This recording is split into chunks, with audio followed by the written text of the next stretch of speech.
I was in New York. It was in the 50s. I started to use that name in 19, well, I bought it. I changed my name legally. 1950, I think it was 54. Uh, you want to know how I got it? Okay. Uh,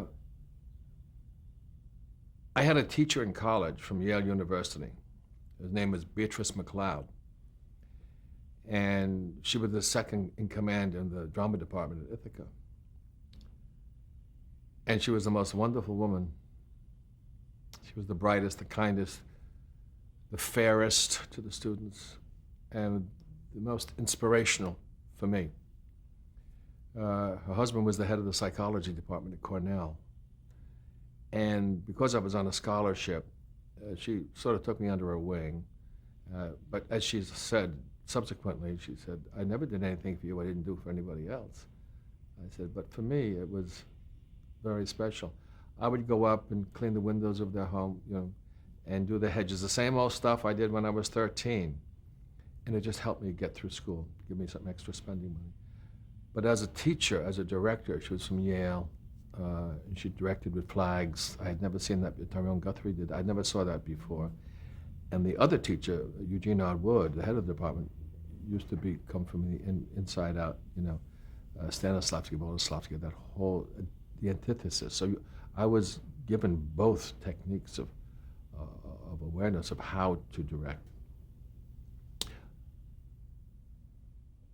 I sat in New York with my friend Jan Peters, whose name used to be Erwin Podolsky, so he's used to changing names, and his wife Rita, and we decided to put something together. And we went through everything, first name, and then I remember seeing on a live half-hour program in New York, Jean-Pierre Armand was the star. The show, John Van Druten wrote a little half-hour thing called Gavin.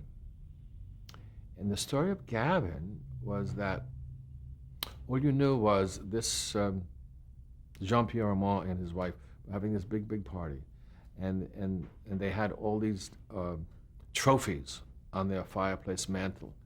And they were telling people, well, Gavin won this because he was the most, not scholastically, but through running and jumping and all these kinds of sport things, he got all these awards. And they had an image of this guy, this kid. And they talked about him almost the whole 20-something minutes. Near the end of the program, you saw an elevator door open, and you saw the guy with the club foot walk, and go to their front door and ring a bell. And Jean-Pierre opened the door and said, Gavin, what are you doing here? Well, it just struck me as being, I love the sound of the name, and I never forgot that show because it just, that these parents didn't accept this boy for who he was. They tried to make him out to other people something else, and were so dishonest. And now they were going to have to deal with it because now he was here. The reality had arrived. And they never went any further. It ended with, Gavin, what are you doing here? Because they'd built up this image of this great sports athlete, and here this kid comes in. So I remembered the name, and I said, Jan, Rita, I said, what about Gavin MacLeod? Hey, that's good, and that's what we did. The C name, I would show up in certain people's places, and they said, well, we thought you were Japanese, we thought you were Chinese with that name. I said, no, just American Indian, And then I got to college, and they said, hey, see what? It made me very defensive. There was a magazine at that time called C Magazine. There was Life, Look, C. It was a little small, inexpensive one. And I said, my uncle owns C Magazine. What do you think about that? So I get tired of sort of having these darts come at me about my name. And I said, someday I'm going to change that. So when I did, my mom said, your dad's going to turn over in his grave. But it's worked all right.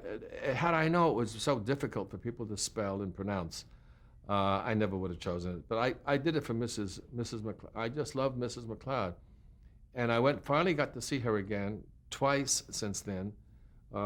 When I gave the commencement address at the college and got my honorary doctorate, I said, I'll go if I could meet B. And they arranged for she and I to meet and have some time together. And she said, I never thought I did anything special. I said, you just don't know, you know. And then we went back for our 50th college reunion, and she came. They brought her in to see. There were about 5 of us. And we took pictures, and there she is. Her mind is still like this. You know, she reviews shows and things.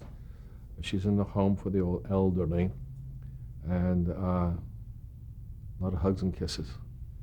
And she's 90, I think she's 95, 96 now. Yeah, my mom.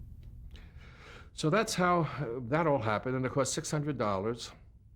And I had a friend from college whose brother was a young attorney. So he did it, and it's got to be published in so many newspapers and so forth. And ever since then, that's who I am.